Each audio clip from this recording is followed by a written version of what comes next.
2008 56 പേർ കൊല്ലപ്പെട്ട അഹമ്മദാബാദ് സ്ഫോടന കേസിൽ പ്രതിയെന്നാരോപിച്ച് ഈ മാസം 22-നായിരുന്നു ഷുഹൈബിനെ ഗുജറാത്ത് പോലീസ് അറസ്റ്റ് ചെയ്തത്.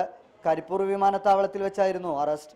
സ്ഫോടനത്തിനാവശ്യമായ ബോംബുകൾ ഉണ്ടാക്കിയതിലും മറ്റും ഇയാൾക്ക് നിർണായക പങ്കുള്ളതായാണ് പോലീസിന്റെ സംശയം. ബാംഗ്ലൂരിൽ വസ്ത്രവ്യാപാരം തുടങ്ങിയ ഷുഹൈബ് വ്യാപാരാർത്ഥം ഗുജറാത്തിലേക്കും രാജ്യത്തിന്റെ പല ഭാഗങ്ങളിലേക്കും യാത്ര ചെയ്തിട്ടുണ്ടെങ്കിലും സ്ഫോടനവുമായി യാതൊരു ബന്ധവുമില്ലെന്നാണ് ബന്ധുക്കളുടെ വാദം. ഇത്രയധികം ഒരു കുറ്റാരോപിതനായ ഒരു വ്യക്തിയുടെ ഇത്ര ഓപ്പൺ ആയിട്ടാണ് അദ്ദേഹത്തിന്റെ നിഗൂഢത എന്ന് പറയുന്ന ഒരു സംഗതി ഷുഹൈബിന്റെ ജീവിതത്തിൽ ഉണ്ടായിട്ടില്ല. ഈ വിഷയമായിട്ട് നമുക്ക് പറയാനുള്ളത് എന്താ വെച്ചാൽ, ഷുഹൈബിന്റെ നീതിക്ക് വേണ്ടിയിട്ടുള്ള പോരാട്ടത്തിൽ, നിയമപരമായിട്ടുള്ള പോരാട്ടത്തിൽ ഏതറ്റം വരെ പോകാൻ ഞങ്ങൾ തീരുമാനിക്കുക. നേരത്തെ ഷുഹൈബിനെ സൗദി സന്ദർശനം കഴിഞ്ഞു വരും വഴി 2010 ഷാർജയിൽ വെച്ച് ഇന്റർപോളിന്റെ നിർദ്ദേശപ്രകാരം അറസ്റ്റ് ചെയ്തിരുന്നു.